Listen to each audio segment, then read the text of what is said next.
Welcome back to the GTN Show. This week in the world of triathlon, we have an epic 538 kilometre triathlon. I mean epic, the distance alone doesn't do this one justice really. We also have a couple of notable retirements from the professional ranks, artificial intelligence being used for coaching athletes, and more exciting running shoe releases.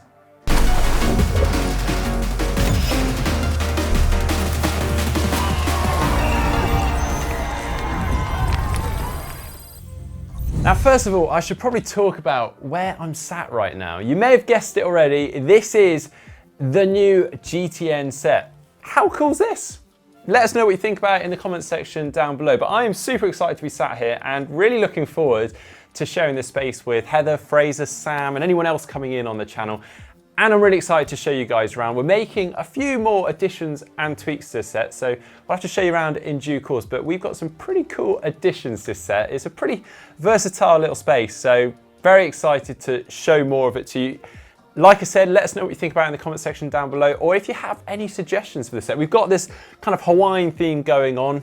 Got the wood up here, but still a little bit more to add to it all. But yeah, very exciting times.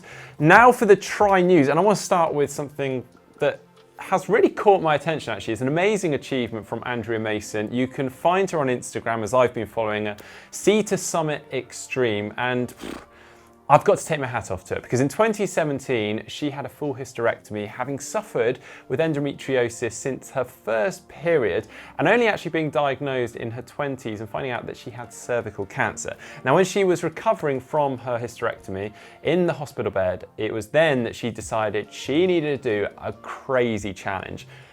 And that she did. In 2019, she swam the English Channel, cycled from Calais to Chamonix in France, and then climbed to the top of Mont Blanc, all to raise awareness of women's reproductive health. But that didn't stop her there. Last week, she pushed herself even further.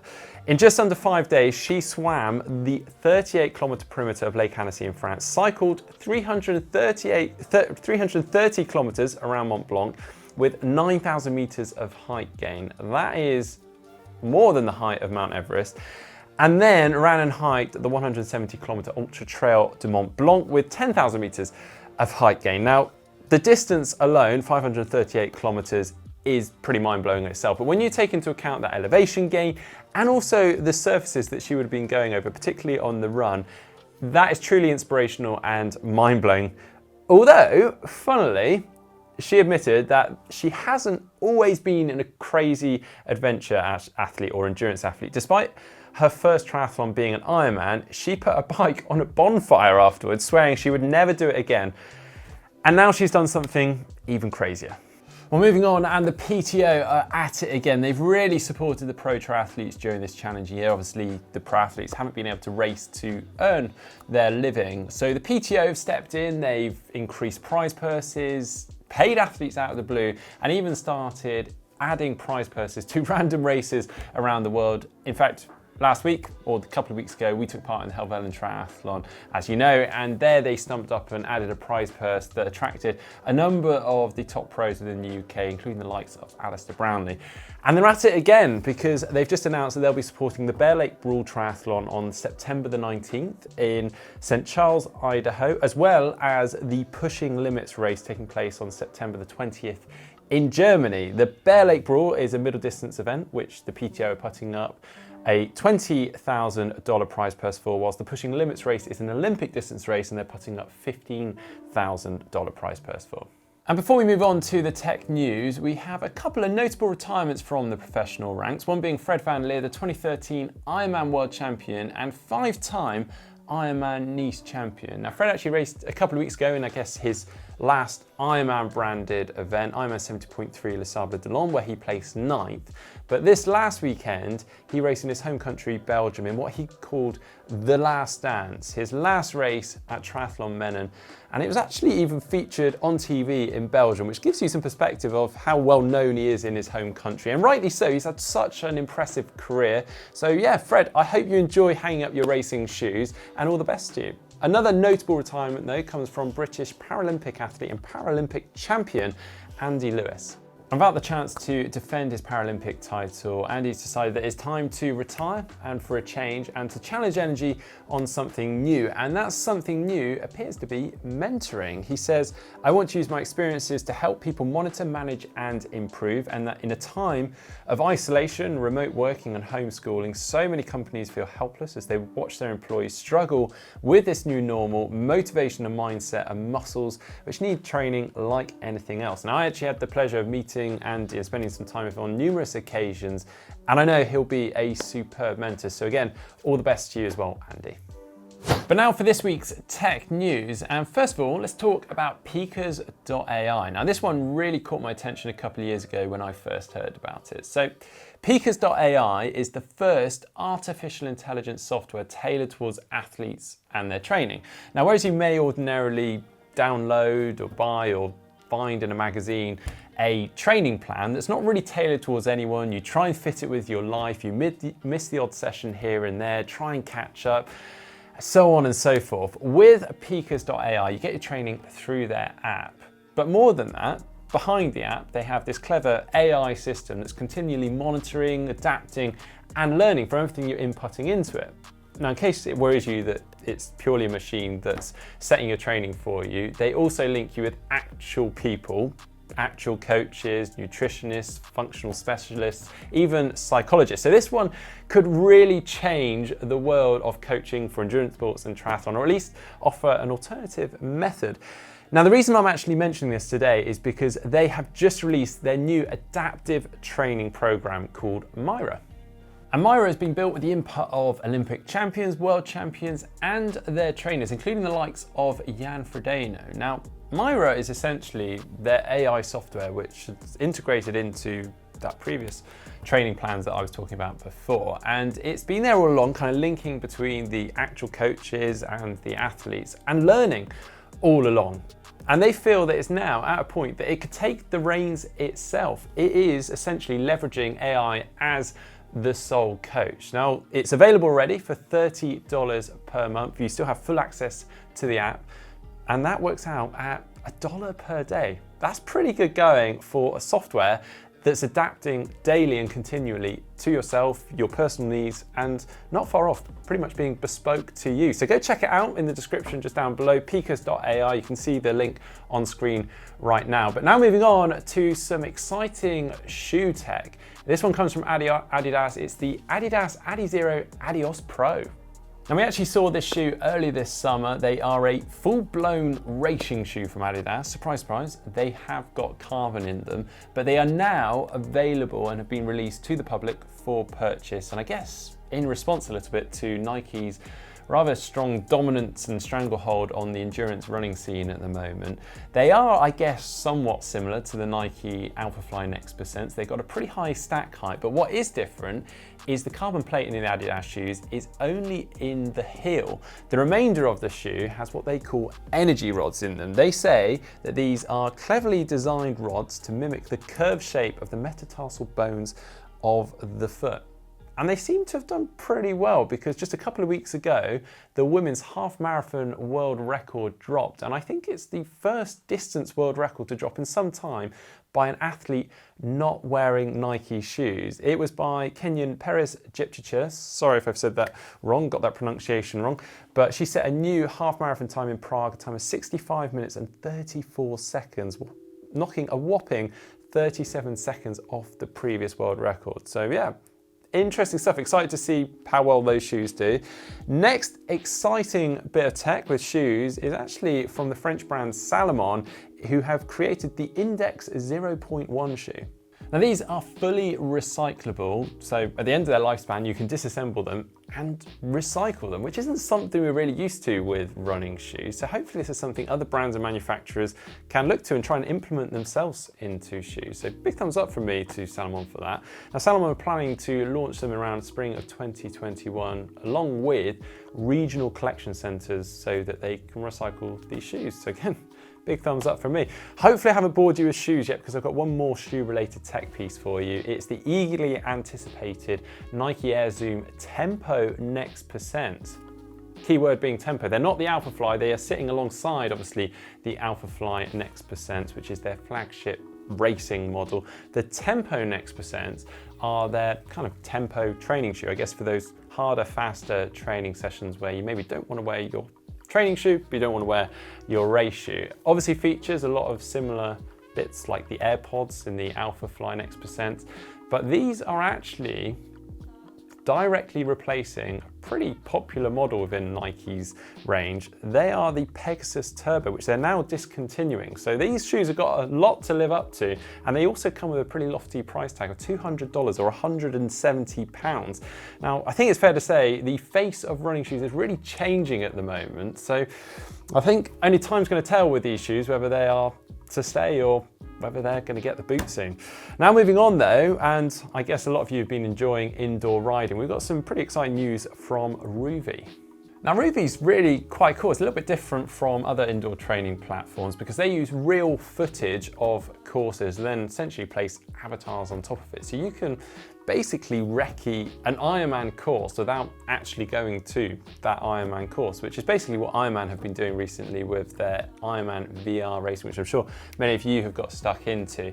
Now, their latest launch is their lifetime price guarantee. So whatever you're currently paying on Ruvi for the subscription, assuming you don't change or cancel that subscription, it will stay at that price for life. And they do have a good deal at the moment up until the end of the month. It's just $10 per month, assuming you subscribe to the 12-month package. So yeah, pretty good deal. Finally though, from me on the tech news, this one's just more of a little bit of a heads up actually, because we are full gas with the Tour de France at the moment, but this weekend is a pretty exciting stage. It is the individual time trial. It's exciting for us as triathletes because, well, they get all the aero gear out. Hopefully, because this stage is a little bit different. It's around 36 kilometers and goes over a pretty meaty hill. So will the athletes go for road bikes? Will they go full aero? I'm hoping full aero, because if they do go full aero, we may see some exciting new products as we ordinarily do at the Tour de France. So keep an eye out if that's of interest to you, and why not use the GTN app and get the race pass to do so.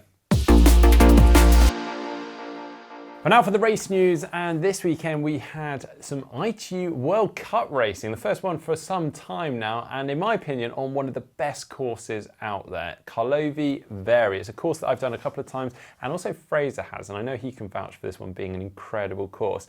It's a very technical swim, very closed. The first buoy is quite close to the shore, so it's carnage at that first buoy. You then have an Australian exit and then dive off the pontoon. It's then a short ride into town over a fast rolling terrain, and then you're straight into a 7-lap, 6.5 kilometer loop where you basically go along cobbles, up a hill, sharp turn, down the hill, sharp turn, back onto the cobbles over and over again for 7 laps. You used to then dismount at the top of some steep steps and then run with your bike down. I'm not sure if you still do that, but I hope you do, because it was pretty cool. And then on to a 4-lap challenging run. Now this weekend we had some sterling performances, and particularly so from the Frenchman Vincent Louis. After his win in Hamburg last weekend, he barely put a foot wrong this weekend, allowing him to run away with the win. He did have to hold off the very talented Vasco Velasquez, who seems to be having an amazing 2020, and then Helly Green's taking third. In the women's race, it was Flora Duffy that took the tape for the first time in a World Triathlon event for around 2.5 years now, and by a whole 90-second margin over the newly crowned world champion Georgia Taylor-Brown. But it wasn't an easy win for her because Jess Learmont managed to open up an incredible 25 seconds on the swim. Unfortunately though, she had some issues in T1 trying to get her wetsuit off. So actually, she then mounted the bike with Katie Safaras. Katie actually dropped back on the bike partway through and joined the chase pack. Jess ploughed on and exited T2 with around a 17-second gap to the chasers. Flora very quickly shut that down within pretty much the first lap and continued on to take the win. And then Georgia Taylor-Brown taking second and Maya Kingma third.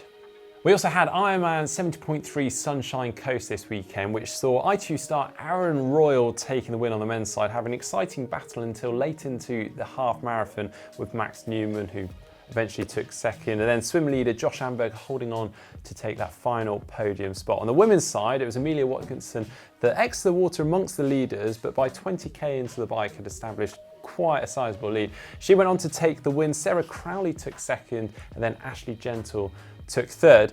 Now I also noticed over the weekend that Javier Gomez was mixing up with some racing as well with the City of Santander Triathlon, and yeah, took the win. We'd expect nothing less of Javier Gomez really, but interesting that he chose not to do either an Ironman 70.3 over in the Sunshine Coast or even the ITU World Cup. But yeah, he took the win, and then Kevin Tarek took second, and then James Teagle took third. We also had Xterra Malta. On the men's side, Arthur Serreras took the win, and then on the women's side, Morgan Roux took the win. And then also the Canadian Pro Tri Champs, which obviously PTO was supporting. This was an interesting format. They had an individual swim time trial, and then they set off in their kind of order as of their times from the swim for the bike run portions. But on the men's side, it was Jackson Laundry that took the win. Brent McMahon took second place, and then Jeremy Brand took third. On the women's side, Tamara Drewer overcame a 4-minute deficit and almost rode as fast as the men to take the win. And Emily Kretz took second, and then Rachel McBride took third.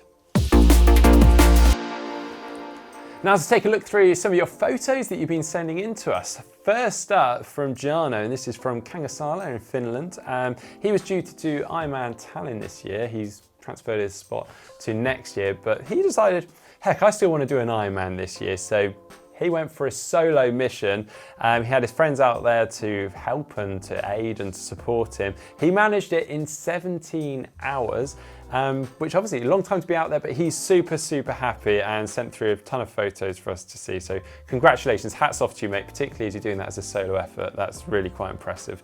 Next one from Mitchell from Barrow in Somerset, so pretty close to us. He said, just finished building the new pain cave with hot tub, very jealous, punch bag, conditioning equipment, running machine, all with Swift and neon lighting. Don't forget that neon lighting, that is pretty cool. Is that AstroTurf in there as well? God, very, very envious. Ben has just set up his new home office as he has decided to make the switch to long course racing as his career. So obviously trying to go pro. He's got his Trek Speed concept there, along with a ton of weight equipment and obviously a Chelsea Football Club supporter. Might ruffle a few feathers with our viewers. But yeah, a ton of equipment there, gym equipment, the turbo all set up. No excuses for you. And also he said Endless Pool is in his setup but not pictured, so wow, yeah, very, very cool. Finally though, from Drew, and he decided to catch the ferry to Rottnest Island, which is in Western Australia, for a day of cycling around the island, stopping off to swim in a few of the snorkeling spots. He said the weather was great and the water was crystal clear. Yeah, we can see that. Really rubbing it in there, Drew, but I think that does better Heather and mine's swim run adventure that we did recently. That's pretty neat. But yeah, if anyone else has been up to any cool adventures, created something cool, or maybe they've got a pain cave they want to show off and show us, then please do send it in to us using the photo uploader. Links on screen right now. You can find it in the description just down below. And finally, the caption competition. And I think you're just gonna have to imagine a cat today, because I don't actually have a cat with me in this new set. But last week's caption comp photo was of Alistair Brownlee from the Helvellyn Triathlon, looking rather pained running up the hill, up Helvellyn, whilst a spectator looks rather amused watching him running up. So thanks ever so much to Chris Sanson for that photo. We had loads of great captions coming in. First one from Lister Ray Tungala said, well, ask a stranger, are we there yet? Funny that, because I actually did ask that quite a few times as I was running up. As we ran into the clouds, it was very hard to see how much more we did actually have to go. It turns out I was asking well before halfway whether I was near the top. Flor de Vos said, hi mum, did you bring my sandwiches? Jacob Culver said, my face when there's a pebble in my shoe, but I'm the leader in the last kilometre of a championship race. Quite funny, good imagination. Dyer01 said, come on, the toilet is at the top of the hill. Roger55, what do you mean I'm not on Hamburg anymore? But the winner this week goes to Dave Reed. Caption, Johnny told me this was a flat course. I don't know why, I just quite like that. Very simple, very funny. The caption photo for this week though comes from Carlo Viveri, the ITU World Cup. If you look closely, from this Australian exit and the diving off the end of the pontoon, the chap diving in is diving in above some feet that are almost vertical. Something seems to have gone wrong there. I can't quite identify who they are, but very funny nonetheless. So please get involved, drop your captions in the comment section below. But that is it for the show this week. I hope you have enjoyed it. Please give us a thumbs up if you have. Coming up on the channel this week, we have got our Helvellyn Triathlon video, me and Heather getting involved and also chatting to a number of the pros. We've also got our Couch to 5K. If you haven't seen it already though, we have got our swim run adventure from last weekend, which was a real adventure. So do go check it out, as well as an ultramarathon survival guide. Now, if you haven't already done so, please do head on over to our social media channels to give them a follow. And if you're not already subscribed to the channel, you can do that just down below.